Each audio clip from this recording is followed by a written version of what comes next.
Here we have it, mirror match number 2, ODM Enticity, bringing the Wood Elves against BBB Chief and the Wood Elves, round 1 of their best of 5 final.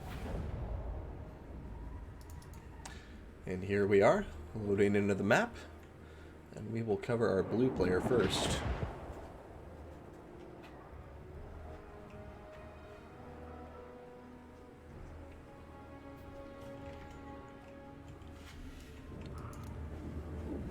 Alright, for our blue player, ODM Enticity, going to have 5 Eternal Guard with shields. Going to have 4 Dryads, including the Wraiths of the Frozen Heart. Going to have Wild Riders with shields, 1 on either flank, 4 units of Deepwood Scouts.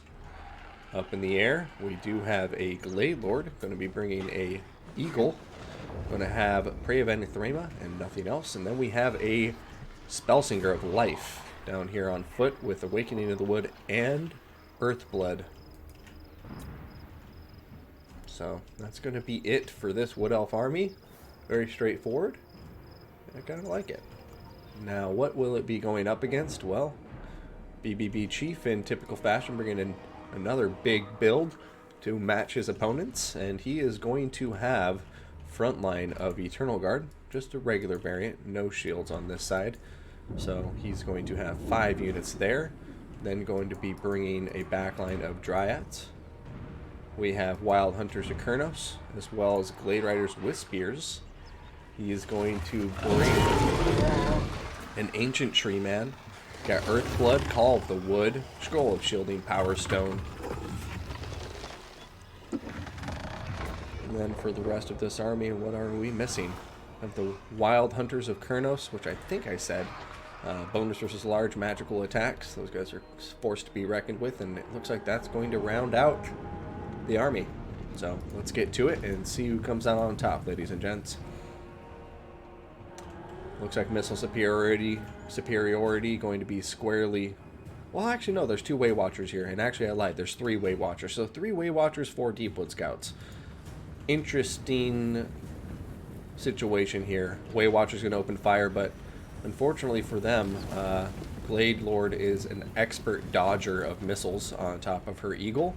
And so she'll just continue to bait out those shots, but it looks like the Way Watchers, did not learn their lesson. I was about to say they caught wise, but no, they're going to continue firing at the Glade Lord, and Prey of Anathrema going down on top of one of them, and it looks like the Deepwood Scouts are going to try opening fire here, but they need to get in there quickly.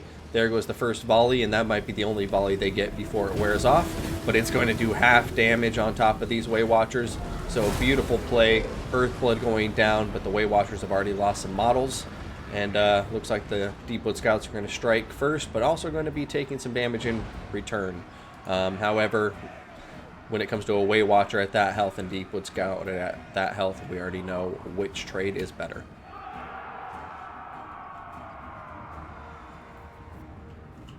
Glade Lord continuing to bait out fire.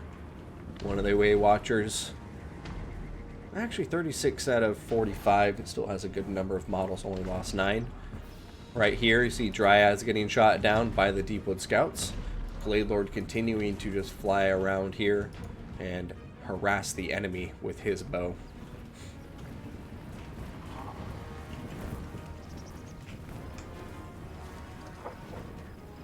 Dryads just getting pin cushioned right now.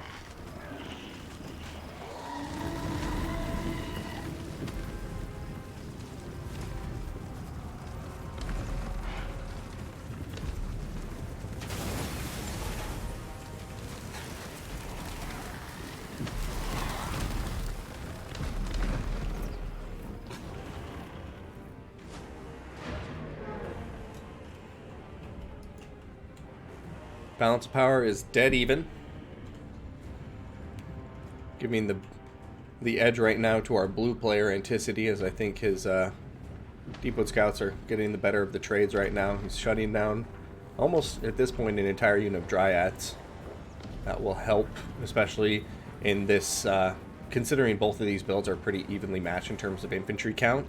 But right now the Deepwood Scouts are definitely tilting that advantage into their favor. Also got to remember these Eternal Guards with shields, they have silver shields, and they're going to be able to soak up a lot of damage from the Way Watchers potentially. Over here, Way Watchers getting Prey of Anathema in place, and now look at that. That volley coming down perfectly timed with the Prey of Anathema. And we're going to see if another one comes in here and finishes the job. And oh boy, that's devastating. Those guys going down to a sliver of health. 15 models. Beautiful work here to our blue player. Deepwood Scouts here going to suffer quite a lot of casualties in return. But once again, as I say, if, you know, a Deepwood Scout dies versus a Way Watcher dies, you know who got the better of the trade. Over here, Wild Hunters with shields. Looks like they dived into some Dryads perhaps and are now trying to peel off. Getting pursued by the Wild Hunters of Kurnos. And it looks like the Wild Hunters are going to catch a couple of models in the rear here. Will they be able to keep up the attack? Wild Hunters with shields desperately just running for their lives. Over here, they should be able to get back to friendly units just in the nick of time. The charge bonus on the Wild Hunters of Kurnos is causing some trouble, but looks like they're going to peel off at the last second as the Eternal Guard with shields come out to screen for their compatriots. And some really high-level play here on both players' parts. Really a nice micro, and just both of them kind of understanding when to press and when not to press. And I think, yeah, just playing a very smart game so far between these two Wood Elves. This is a fun mirror match.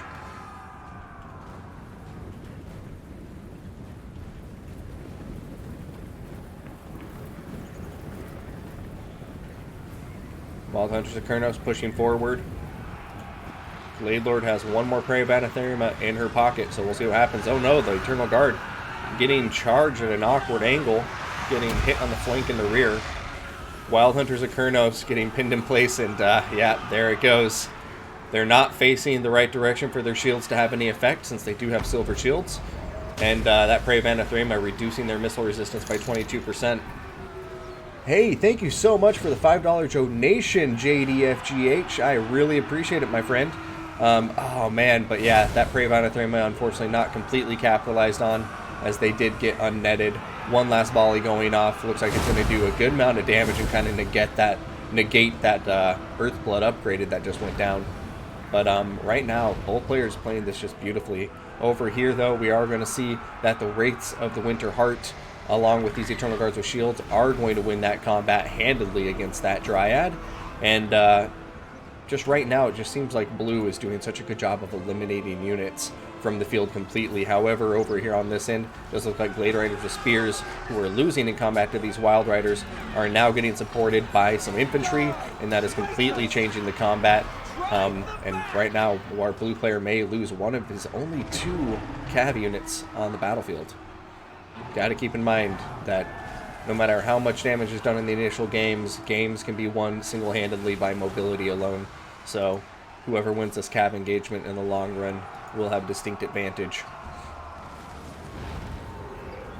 Over here, Ancient Tree Man doing his thing, has plenty of health, healing up the Wild Hunters of Kurnos with an Overcast Earthblood.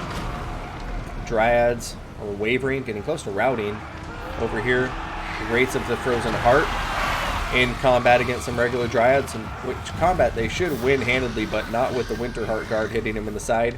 Eternal Guard with shields are pushing forward, and this should pretty much tie up the combat, considering the Ancient Tree Man is coming into fight too.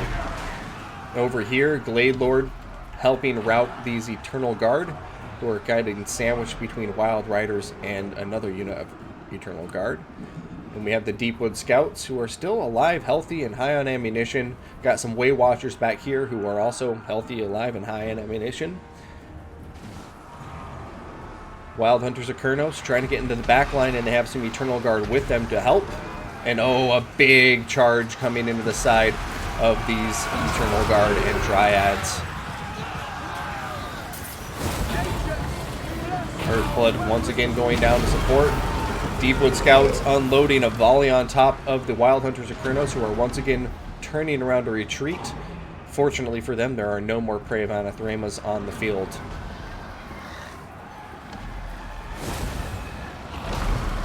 Alright, blue player here, Enticity healing up his Wood Elf forces. The Glade Lord diving into combat. These Eternal Guard are routing, and it looks like the combat may be turning against this Ancient Tree Man in just a moment here as the Dryads begin to waver. Also, Deepwood Scouts inbound. This isn't going to be good when they start unloading on the target of their choice, and they still have a decent amount of ammunition left. And I love this decision, one unit just firing into the backs of these Eternal Guard to help finish them up as quickly as possible. And now you have a lot of the infantry just ignoring the Tree Man, as they should be, pushing by and hitting any of the units that are going to be trying to get, you know, cheeky side charges and rear charges off on top of them. The balance of power is now squarely in favor of blue.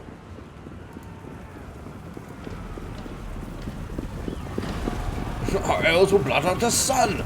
So will ours. A lot of arrows in this battle, that's for damn sure. But also a lot of melee engagements. Nothing slow pace about this fight, in my opinion.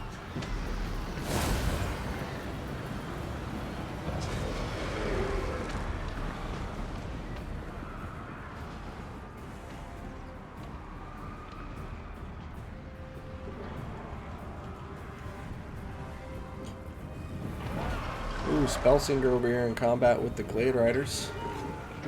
Glade Riders about to get charged by the Glade Lord, though. And some infantry. Oh, look at that. Some nice micro, though. They're going to be able to avoid it for the most part. Wild Riders with shields hitting these Eternal Guard, and now going to charge into the Glade Riders with spears, and looks like they will single-handedly be able to defeat both of them. And now in comes the Glade Lord with a rear charge. Support from the Dryads, and bada bing, bada boom. I think we have mobile superiority established. Oh no, just kidding. The Wild Hunters of Kurnos are still alive and well for our red players, so. Oh, but look at this. Deepwood Scouts opening fire on top of the Ancient Tree Man.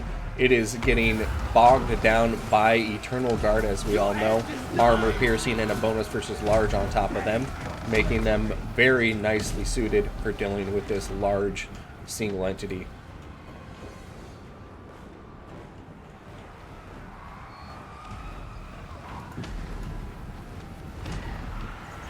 Winterheart Dryads doing some great work against the Wild Hunters of Kurnos, just slowing them down with that frostbite. And I think that may be getting close to the last charge these Wild Hunters of Kurnos are going to make. Way Watchers are opening fire, but they're getting low on ammunition.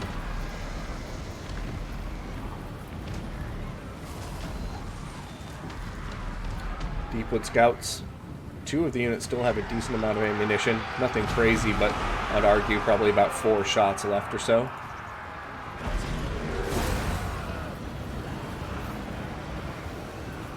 Ancient Tree Man healing up his blob back here. Spellsinger of Life from the Dryads, and Anticity's infantry just continues to push forward. Terror Route kicking in here in the center, though. The Rates of the Frozen Heart Terror Route, that could be a game changer. So far, it looks like they are holding together, though. Typhon, thank you so much for the $5, man. Much, much appreciated.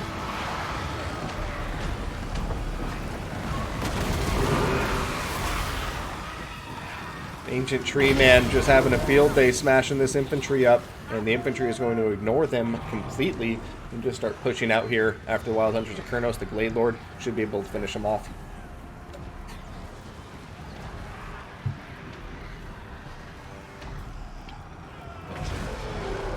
Wild Riders diving into the Way Watchers. These Way Watchers not looking too strong. Man, this has been a beautiful game, and I think I'm getting close to calling it. I can't see the Ancient Tree Man really doing anything here. He's just too tied up. Too many units that are just dragging him down. Nothing supporting him, and yeah, the Eternal Guard with shields doing crazy work. Mr. Pig, $100 donation. Thank you so much, man. I really, really appreciate the support. That was too kind. $100, man. Thank you, thank you, thank you. That is awesome. So yeah, thank you so much. That is really kind.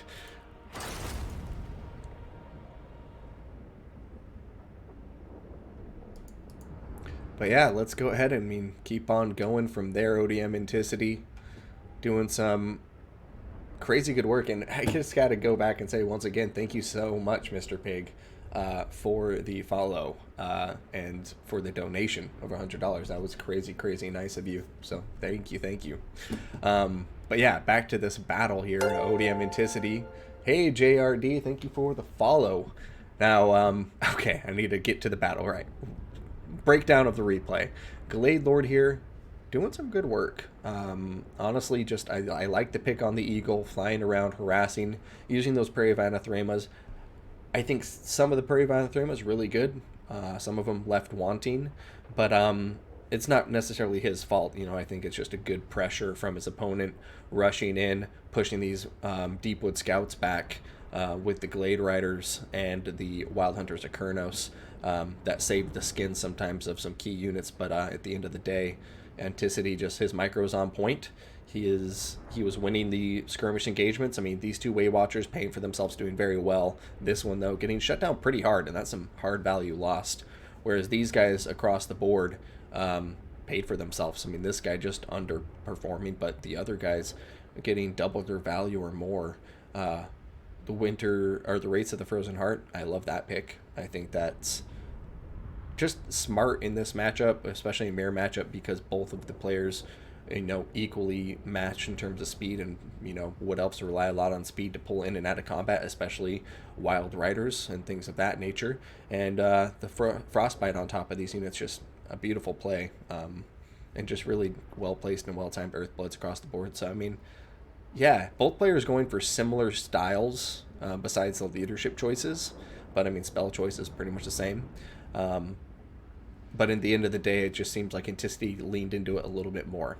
I think 4 Deepwood Scouts beat 3 Way Watchers most of the times, but I mean, it could go either way. But then you have pretty much the same infantry builds, but he has shields and he doesn't.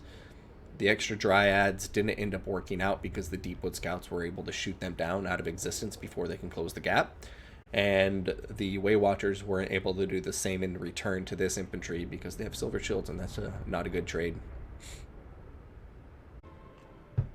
But here we go, ladies and gentlemen, getting that coming up right now. Holy shit, was that a $200 donation?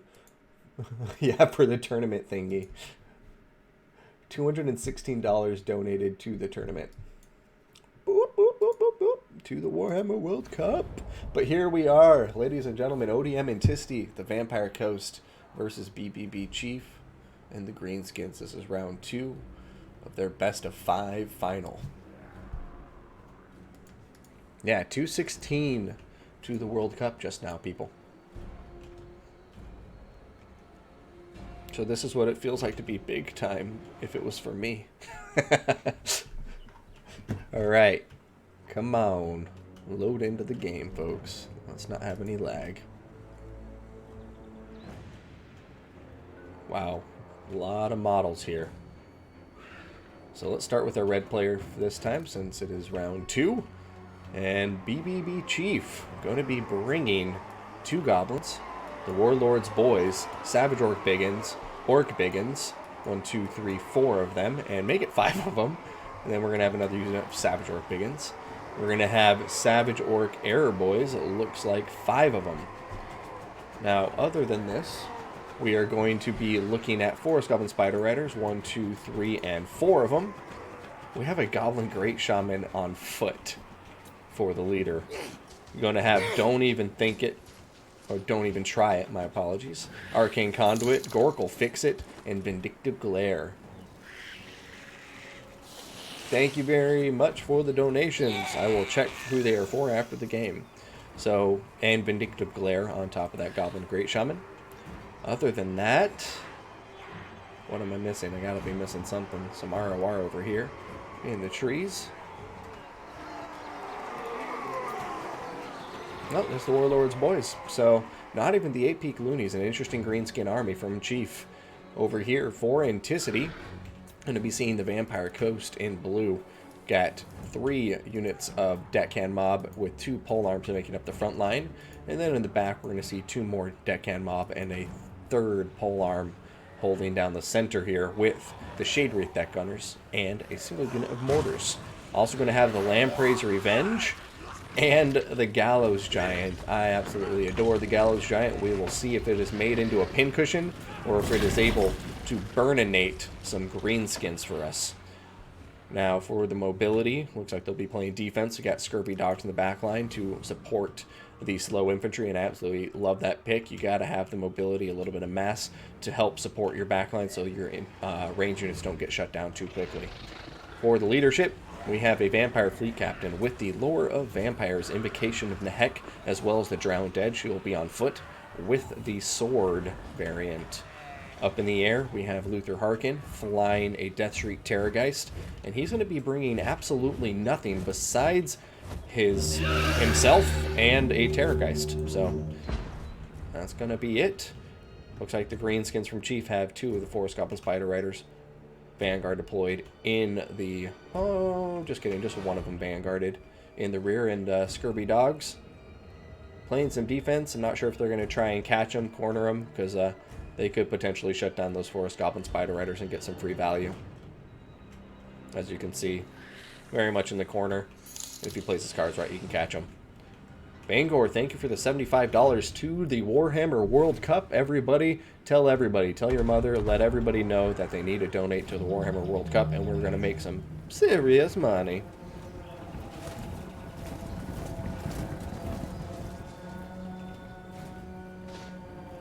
Yeah. Turn? Yeah, man. But keep in mind, be generous with them, because in spite of those big sexy donations, you know, there's a lot YouTube takes out, and life is expensive, so still be donating to Turin. Donate to all of us content creators, please. Over here, as I was mentioning, the corner did happen, and the Forest Goblin Spider Riders, although they are doing a little bit of damage in return, are going to go down for the count. And there goes 400 gold from the Greenskin army. Forest Goblin Spider Rider is going to be routed off the field, so a nice pickup from the coast. I'm glad he did not fail to take advantage of that scenario he found himself in, because if you have a chance to eliminate any of your opponent's units, no matter how cheap, do it. It just pays off in the end. You don't know if those Forest Goblin Spider Riders were going to be the unit that pinned Luther Harkin in place long enough, so he got shot to death, you know? And now, don't need to worry about that variable. Shaderith Deck Gunners are opening fire on goblins, just destroying them. Really don't like those goblins. Also going to see Luther Harkin over here taking some damage.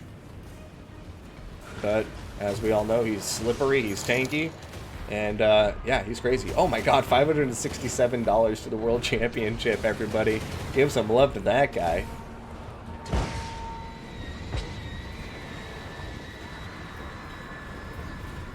Almost a half a grand donated there. And oh no, the Gallows Giant is just absolutely missing the mark here. The Goblin's going to run by him unscathed, but then get terror-routed immediately.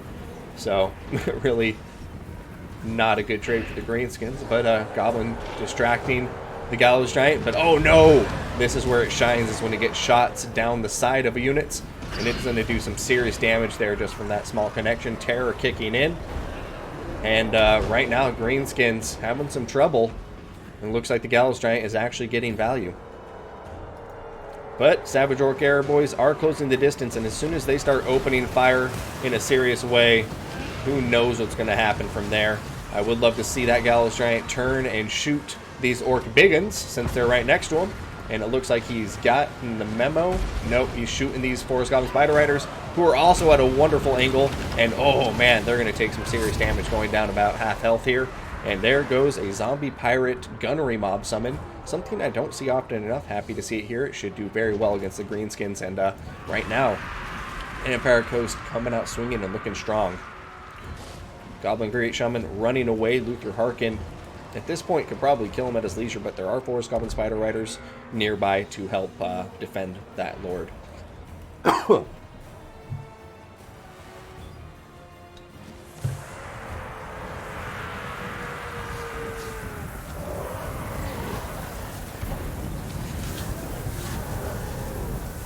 No, mortars firing away. Scurvy Dogs coming out, playing a great game so far, getting great value on both of these units, taking out Forest Goblin Spider Riders, now Savage Orc Error Boys.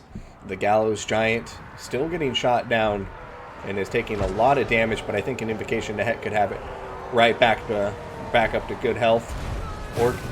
Savage Orc Biggins coming in to fight against it, but the Shade Wraith Deck Gunners are in a position for a nasty flank.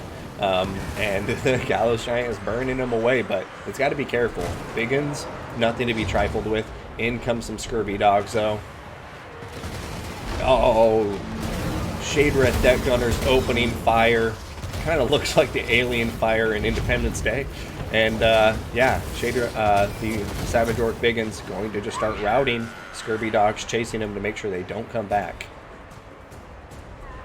Gorkle Fix-It going down on top of Luther Harkin, really helping slow him down so the Savage Orc Errors can fire away at him. But at the end of the day, his regeneration and just the fact that as they're focusing on him, the Gallows Giant is not getting shot down, I think is overall a net win for the Vampire Coast. And we're just seeing some really good play here from our Vampire Coast player, Enticity. And here comes another shot going into the Orc Error Boys this time. Doing some damage, not the best connection, but Luther Harkin diving in, going to cause terror, no problem. Forest Goblin Spider Riders diving in to try and intercept and allow the Lord and other units to escape.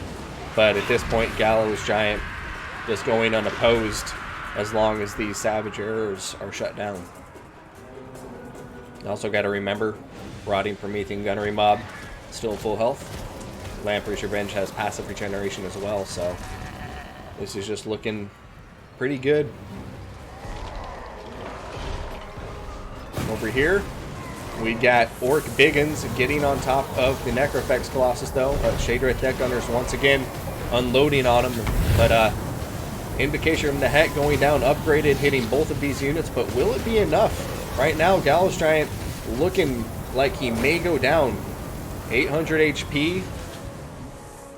And Savage Orcs are taking down the Shade Wraith Deck Gunners as well.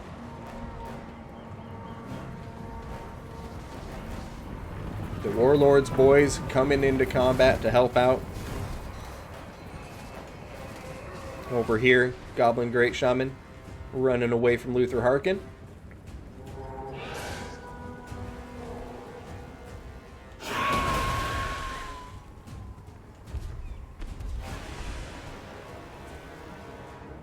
Oh, hitting a little bit of lag here, but it's okay. I think the battle is actually getting close enough to, I don't know, maybe call it. I just can't see the Lamprey's Revenge getting shut down by anything. Their armor is so high that even Biggins are just going to have a hard time against that 120 armor. Gallows Giant still has 820 HP left, and things are terror routing.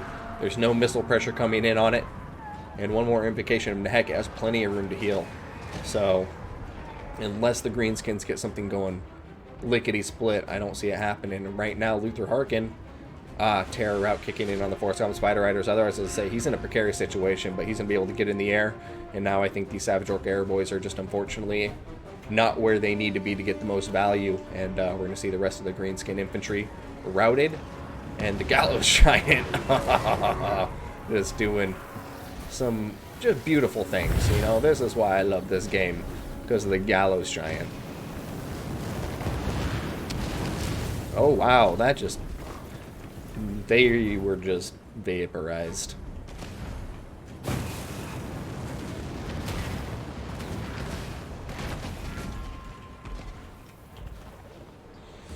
The Deck Gunner, nice arc of fire, just sloping perfectly over this gentle hill.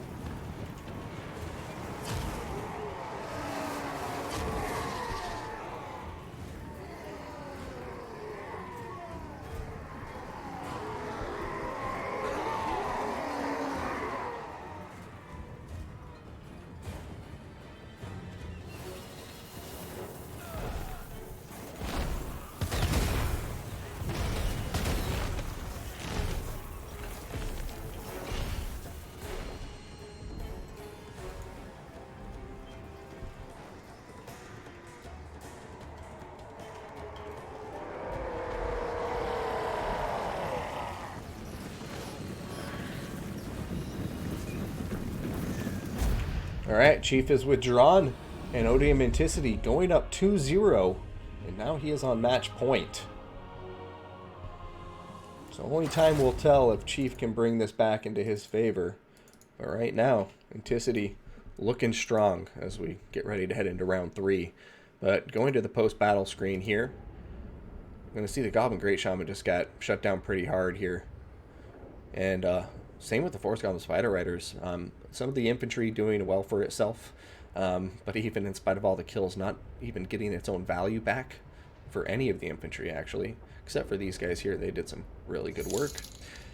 Another donation donated to the World Cup. Woo, woo, woo! Here we have Savage Orc Airboys. They getting a bit more value. Getting a bit more value.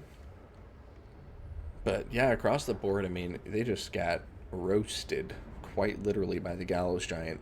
Some great value there. Also, got to keep in mind, not just, aside from damage output, it's the leadership damage, you know. The burnt trait reducing greenskin leadership, making them much more susceptible to terror routes. You have the Rotting Prometheans there, just kind of as like, in my opinion, a contingency plan, you know. If there's a greenskin lord who's a heavy hitter, you can shoot him down with these guys over time. They have the mass to block and play defense for the Gallows Giant. And then, always got to have Scurvy Dogs. Look at these guys. Such good value. It's sometimes the least sexy OP looking units that get the most value in games if you use them right. And other than that, I mean, deck runners, they may not have gotten their value, but I think their pressure was definitely invaluable overall to the game. Got to pressure the greenskins in, make them feel like they don't have any time to breathe or organize. And Luther Harkin, of course, just doing what Luther Harkin does. So far, 2 very strong showcases from Enticity, as BBB Chief is no slouch of a player. So we'll see if he can bring it back and make it a 2-1 game, or if at this point Enticity is going to take it 3-0. And loading in, we are going to see that it's a mirror match, folks, between the Skaven, ODM Enticity versus BBB Chief. This is match point for Enticity. If he wins this, he takes the final in a 3-0 fashion, automatically qualifying for the Season 7 playoffs. But let's see if Chief can bring it back, or if he will be knocked out 3-0. Now, get into it. The map is Bloodpine Woods, and our 2 players are loading in now. Alright, time to cover our blue army this time around. Okay, 2 Skaven slaves, clan rats with spears.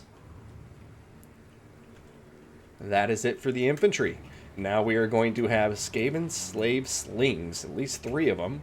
We're going to have night runners and gutter runners with poison, 2 of each. He's then going to have wolf rats with poison on the right flank. Got ourselves some poison wind mortars. We have 2 more wolf rats with poison on the other flank. We have a pack master on top of a brood horror. Going to be bringing, excuse me, Skaven brew, along with shot caller, running with the pack, and that will be it. Now for the Lord, we have Throt the Unclean. No, a Warlord. I lied. A Warlord on a Brood Horror. Oh, sweet. He has a little butcher knife. I love it. We're going to be seeing him bringing World's Edge armor for that plus 60 armor for 57 seconds. It's a one-time use, though. Got to keep that in mind. Now, last but never least, we have the Natty Boo Boo Sharpshooters, and we have a Plague Priest on foot. Got Pestilent Birth and Vermintide here, just going for the summons. And I had said they'll need every last one of those summons, considering they only have 2 Skaven Slaves and a unit of Clan Rats. So, time to see what our red player, BBB Chief, has brought. Also going to see the Natty Boo Boo Sharpshooters up front. We have Clan Rats. Looks like 4 of them in the front line. Going to have the Clan Vulcan Tail Slashers, Clan Rat with Shield ROR. Going to see 3 Skaven Slave Slings. So, also liking the Skaven Slave Slings here. Clan Rats with Spears. Going to have 3 of them. So, also, well, actually, no, there's a lot of infantry here. We're going to have 2 Rat Ogres. And then for the artillery, looks like 2 Plague Claw Catapults and a Warp Lightning Cannon. For the leadership, we have a Gracier of Plague, going to be bringing Arcane Conduit, Vermintide, Blessed with Filth, Unholy Clamor, and of course Scorch that comes with the mount. And then we're going to have two Assassins. Looks like both going to have the same loadout. Got the Rival Hide Talisman, Assassin's Trophy, and Skaven Brew. Oh, and Slippery. Over here, gonna see the Plague Priest taking some serious damage from the Natty Boo Boo Sharpshooters. He's running away for dear life. Does not want to continue getting shot down like that. And Plague Claw Catapult, Warp Lightning Cannon opening fire over here on the Plague, or the Poison Wind Mortars. We're now going to open fire on top of some Clan Rats. By the looks of it, they are not moving to dodge, and I think they're going to take this one right on the chin. Fortunately for them, none of them getting any direct contact, but that AoE damage over time is still going to apply as long as just a little bit of it touches them.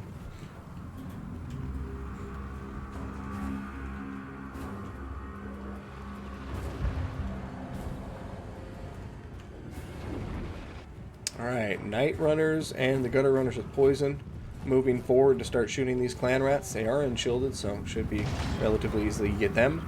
We have the Rat Ogres coming over here, trying to intercept these Skaven Wolf Rats, but it looks like the Wolf Rats are actually going to pull back, avoiding them, letting the Packmaster do its work against some Skaven Slave Slingers. Poison Wind Mortars looking like they're getting really low on HP and leadership, and they're going to start routing right now as the Plague Claw Catapults continue to target them. Skaven doing a good job of targeting the Poison Wind Mortars as quickly as possible, I think, recognizing the damage they pose to the infantry here. But I do think if Chief just pushes hard at some point in this battle, he can just win it with the infantry, but he needs to do it quickly because right now they are getting shot to pieces, and the longer he'll hold still with this unshielded infantry, more and more value that these Gutter Runners and Skaven Slave Slings and stuff are going to get. Over here, Assassin in combat with the Packmaster. I think the Assassin will have that combat just because of the superior stats and the low armor on the Packmaster at only 30. Oh, no, just kidding, 40. My apologies, Packmaster.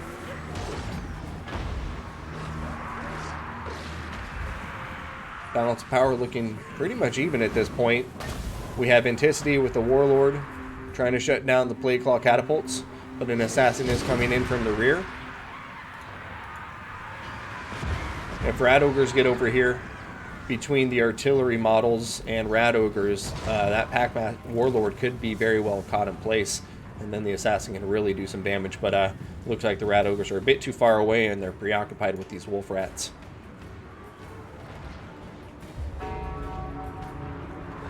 Enticity really pushing hard on the left flank, and I'm really liking what I'm seeing here. Skaven Slave Slings, Gutter Runners, Night Runners, all of them doing very, very well for themselves. They still have good ammunition, and, you know, they've kind of pushed through the front line. You know, there's some Clan Rat Spears back here, but looks like our blue player, in spite of his lack of infantry, is still doing a good job of defeating the enemy infantry and keeping his range units alive.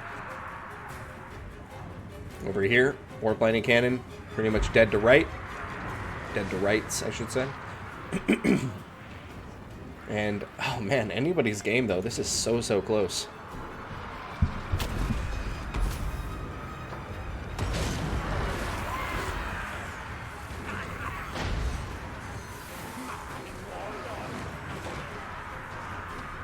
Time Vulcan Tail Slashers coming out to fight. Warlord getting attacked. He's the Assassin's Trophy on top of him, but that Warlord, the World's Edge armor is procced, giving him a big boost to armor at 120. Honestly, I guess you want to run away with the Assassin's Trophy, but the World's Edge armor seems like something you want to pop when you're going to stay in combat. Otherwise, you're wasting the value there. Over here, Packmaster coming after the Natty Boo Boo Sharpshooters. And Chief is looking strong here. His Assassins virtually untouched as far as damage. Gracier Plague still doing well, and he has enough Skaven infantry here to blob up for him, and the Assassins are just pretty hard countering the Warlord, whereas without the Assassins, I think Enticity would be looking very strong right now. You have this anti-large terror-causing unit, but the Assassins are just tailor-made to take him down.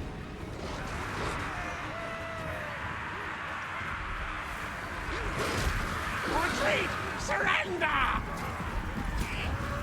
But they are very, very fast indeed, and going to be tough for the assassins to catch them. They're going to need some rat ogres and maybe the Lord there to help pin them in place with some mass. Natabubu sharpshooters maybe getting careless, getting attacked by the Clan Vulcan tail slashers, and that will be the end of them very quickly unless somebody intercepts, allowing them to escape.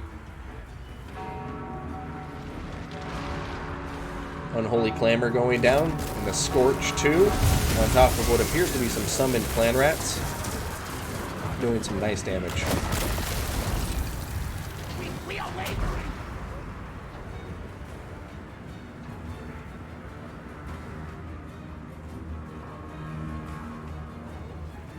Okay, Enticity looks like he's going in for a strike. He's got these guys attacked on both sides, and he also has a Plague Monk summon in here. And I think he's just going all in on this gamble. He's really trying to knock out one of these assassins. Rival High Talisman going down though, just crippling the Warlord. Only 18 melee attack, but still 50 melee defense, which is nothing to scoff at. And there goes another unit of Plague Monks. The Plague Monks could make a difference here, because they will also do well against assassins.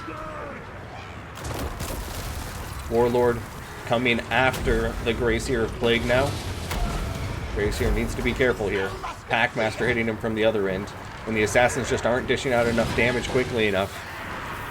Gutter Runners with poison coming in. Plague Monks coming in, and that Plague Monk coming into combat is going to be bad news for the assassin. There comes a summon from the Greyseer though. Clan Rats coming into play. So at least now the Plague Monks have their hands full. But rear charge coming in here from the Gutter Runners with poison. But Rat Ogre's also coming in from the side now. But it looks like they're going to peel off here. Running away perhaps from the Packmaster. Wow, this game is so close.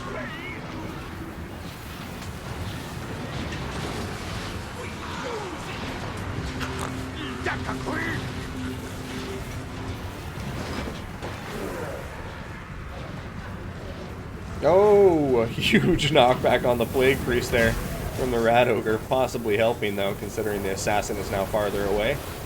Packmaster and the Warlord on top of these Rat Ogres doing some work. And here comes a Clan Rat summon from the Plague Priest. So, nice play there from Enticity to save this Plague Priest and get another summon down on the field. And they need every little last bit. Warlord and the Packmaster coming after the Rat Ogres now. Rat Ogre's still trying to smash that Plague Priest down. Over here, Scorch coming into the Skaven Slave Slings. Should be enough to get him to rout, perhaps. Yep, there they go. And it looks like Red, our chief player here, bringing it back in the balance of power to close to even. And he's just starting to regroup, keep his units together, which is, I think, a smart play here. Blue is out of ammunition across the board. And if you regroup, keep your leadership high, that's how you're going to win this. And both of your assassins are still alive, so if you can get these heroes here from Enticity pinned in place with the Rat Ogres, that's when your assassins will be able to run in and kill them off. Over here, Assassin's Trophy is popped. Shot Caller also popped on top of the Lord, though. Packmaster coming in and attacking this assassin. Oh, Warlord turning around too, and oh man, they're taking some big hits. Rival High Talisman has been popped though, and it looks like the Packmaster and the Warlord are wise of that fact and are going to be running away, avoiding that melee debuff, but still going in for an attack here, trying to get that Greyseer of Plague.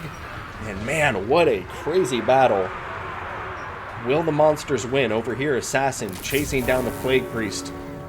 I mean, possibly not a bad idea, but my big concern is that if the Packmaster and the Warlord decide to, they can run out and kill him while he's isolated, because there's nothing fast enough here to catch him.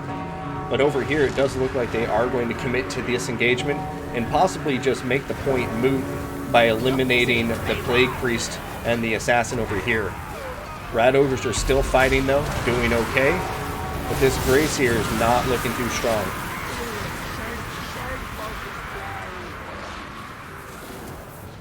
Oh man, look at it. The Warlord wavering. But he is going to be able to escape with that 95 speed. And he also has these Night Runners who are diving in and helping pin the units in place. But look at that. Just as quickly, he's going to turn around and dive back in. I think Enticity recognizing that the Rat Ogres are kind of the linchpin. The Rat Ogres are what keep getting him stuck in place and keep causing him a lot of trouble. And right now, Warlord may be in a do-or-die situation. The leadership is staying high on the Rat Ogres. The Scourge going to miss just barely on top of the Gunner Runners with poison. But look at this. The Warlord, his leadership is not hanging on there. Assassin's Trophy is on top of him. And in comes the Gracier feeling confident enough to get involved in the combat. And there go the Clan Vulcan Tail Slashers. Keep in mind, they have fire damage. And this guy has a weakness to fire with that regeneration. But is he just too slippery to catch? Balance of power going back and forth. Not sure where this one is going.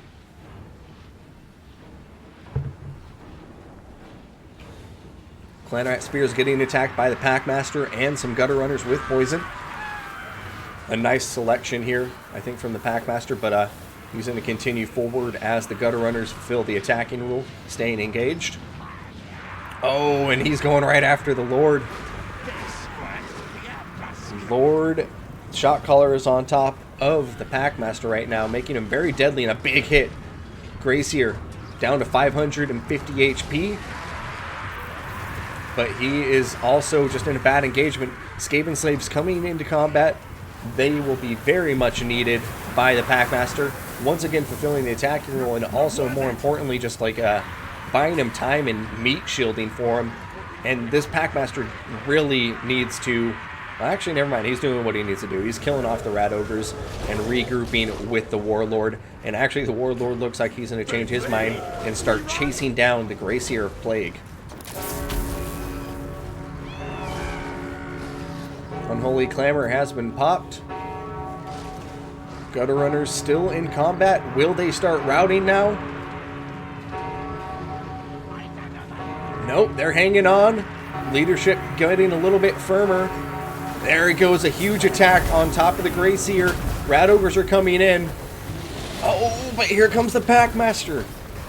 Terror kicking in. Oh my god. The Lord killed.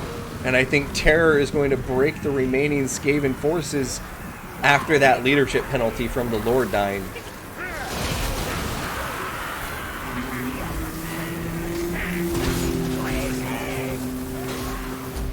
I don't know.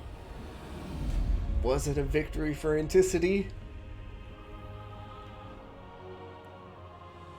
Oh, he did.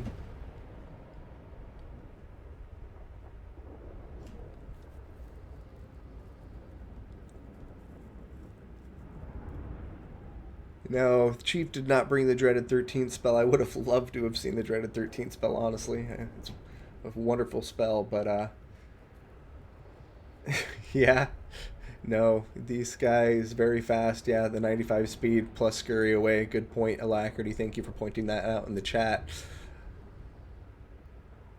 Alacrity, I'm sorry that you're probably very mad, but a very close game. And honestly, I know it was 3-0, but like all of these very great games and Chief putting up excellent fights, and his artillery initially was just smashing down the opponent's army. It Chosen won, but they weren't routing and the Gutter Runners were in combat. It's legal. So I would stand by that again. Brood Horrors, yeah, they're very good. What a brutal ending. But yeah, no, Alacrity, that was very well pointed out, and I mean,